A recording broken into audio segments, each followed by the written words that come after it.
आज हम इस वीडियो के माध्यम से जीवन के अर्थ एवं आशय पर अपनी बात रखेंगे। जीवन अनस्तित्व होता है। यहाँ पर अनस्तित्व का आशय ऐसी चीज़ से होता है जिसका अपना कोई स्वतंत्र अस्तित्व नहीं होता है और ऐसी चीज़ किसी अन्य चीज़ के अस्तित्व के माध्यम से व्यक्त होता है, बोध होता है।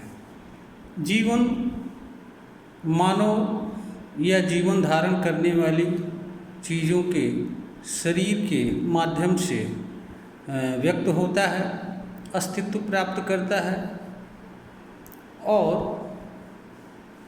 अपनी उपस्थिति का किसी रूप में मानव को या अन्य जीवों को एहसास कराता है, अनुभूत कराता है। जीवन अव्यक्त होता है। अव्यक्त का आशय जिन चीज़ों में स्वतः व्यक्त होने की क्षमता नहीं होती है, जो चीज़ें अन्य चीज़ों के माध्यम से व्यक्त होती हैं, उन्हें अव्यक्त कहा जाता है। व्यक्त चीज़ें वह होती हैं जिनका अपना रूप, रंग, स्वरूप, निश्चित आकार, अवस्था होता है।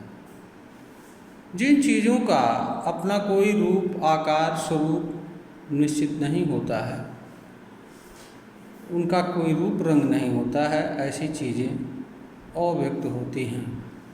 जीवन अव्यक्त होता है। यह मानव शरीर के माध्यम से व्यक्त होता है। मालूम पड़ता है कि इसका भी अस्तित्व है। यह अदृश्य होता है। इसका अपना कोई रूप नहीं होता है।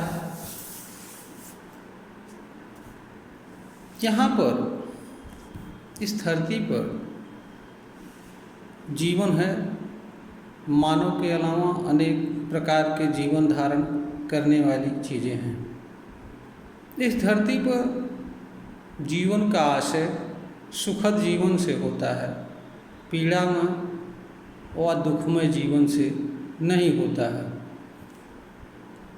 इसका कारण यह है, इस धरती पर जीवन ही नहीं है, अपितु मानव जीवन के साथ साथ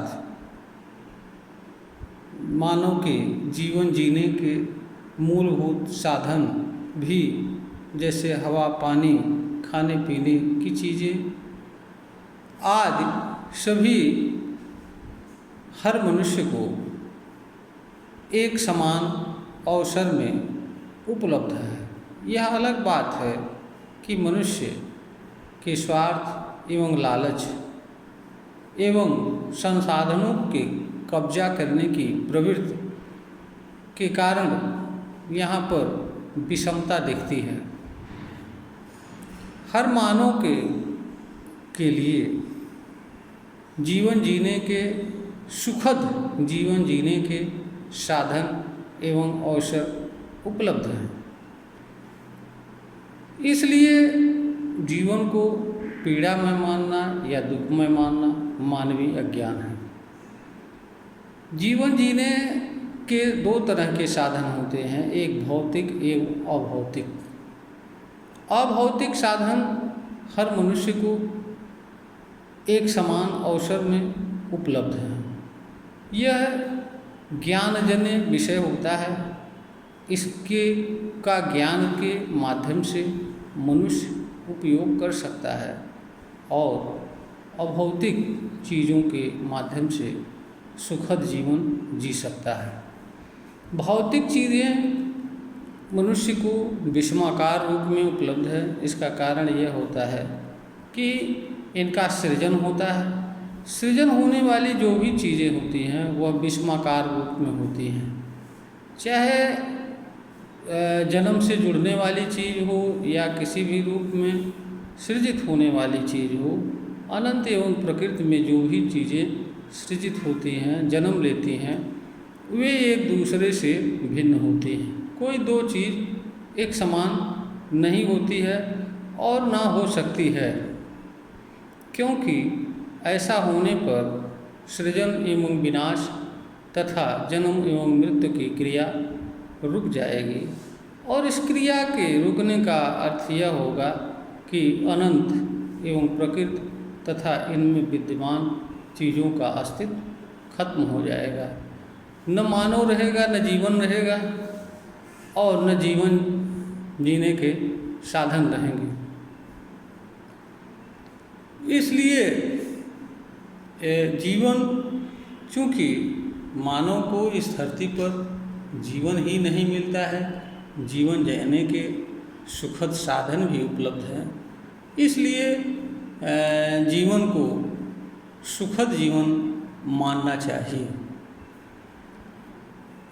मानव के सुखद जीवन जीने का सबसे उत्तम साधन उसका कर्म ही होता है, क्योंकि सुखद जीवन की आवश्यकता मनुष्य को जीवन भर होती है, और मनुष्य को कर्म भी जीवन भर करना होता है।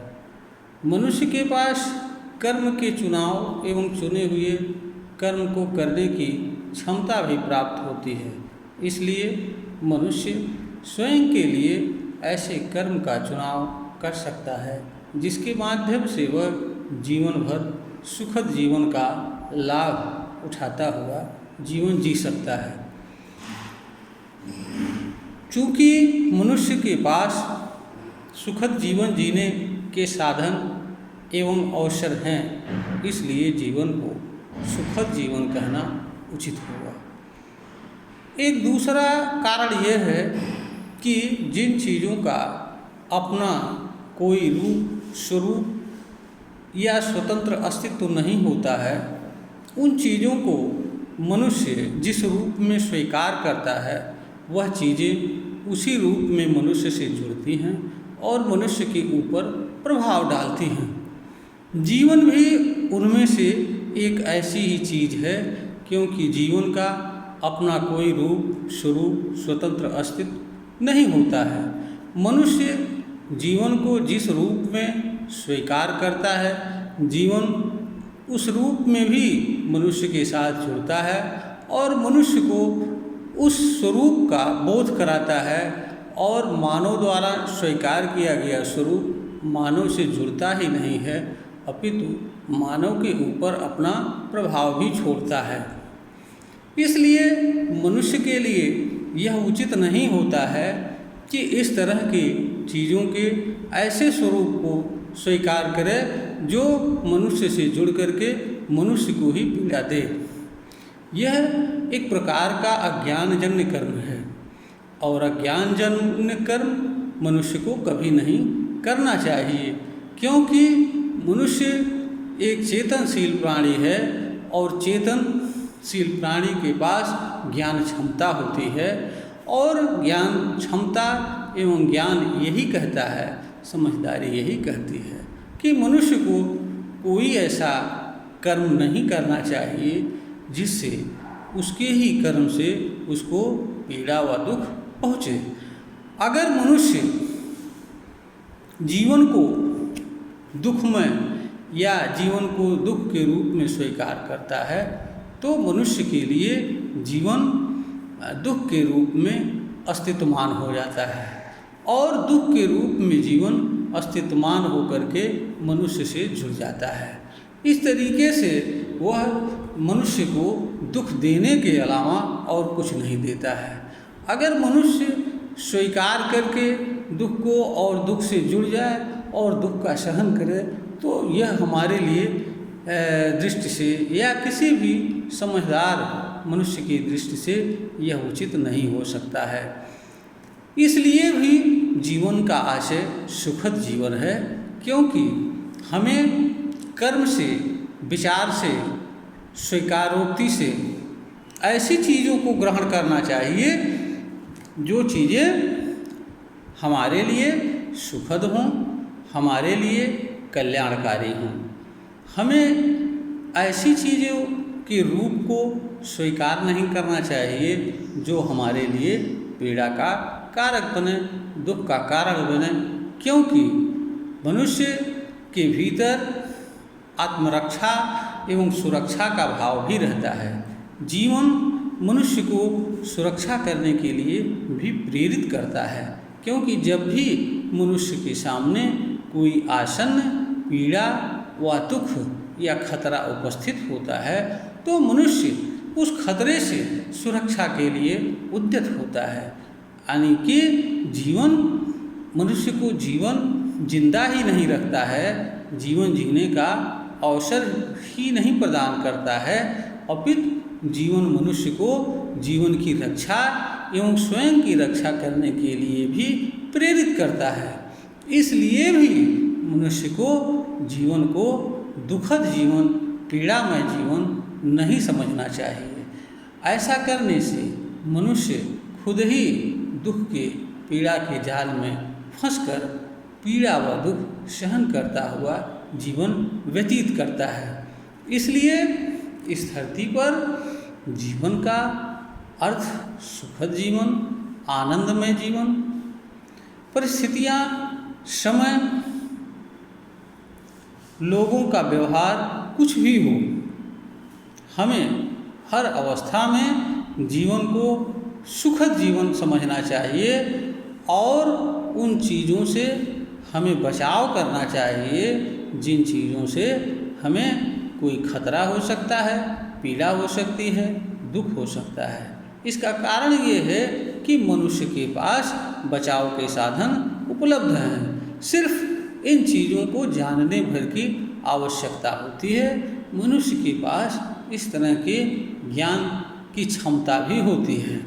इसके लिए सिर्फ आवश्यक यह होता है कि मनुष्य जो भी कर्म करता है या जो भी उसके साथ जीवन में घटित होता है या जो कुछ भी व्यवहार चाहे स्वयं द्वारा किया जा रहा हो, दूसरों के द्वारा किया जा रहा हो अथवा मानव से भिन्न किसी भी चीज़ के द्वारा किया जा रहा हो, अगर मानव उन चीज़ों के व्यवहार को समझदारी, बुद्धिमत्ता, सावधानी से जानने व समझने का प्रयास करे तो उसे सच का पता चल जाएगा और उसे यह भी पता चल जाएगा कि किस चीज़ के साथ उसे किस तरह का बर्ताव करना चाहिए और किस चीज़ के साथ उसे जुड़ना चाहिए, किस चीज़ के साथ नहीं जुड़ना चाहिए और किस चीज़ से विरत रहना चाहिए और किस चीज़ से विरत नहीं रहना चाहिए।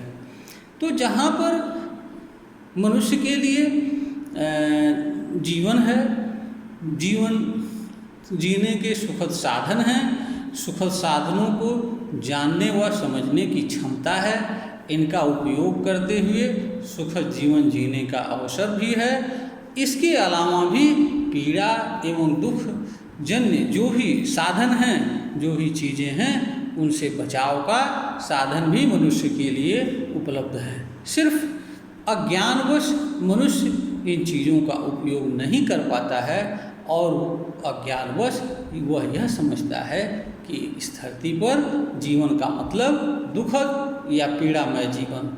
हाँ, इस संदर्भ में कुछ विचारधाराएँ भी हैं जो यह कहती हैं कि धरती दुखों का घर है, मानव शरीर दुखों का घर है।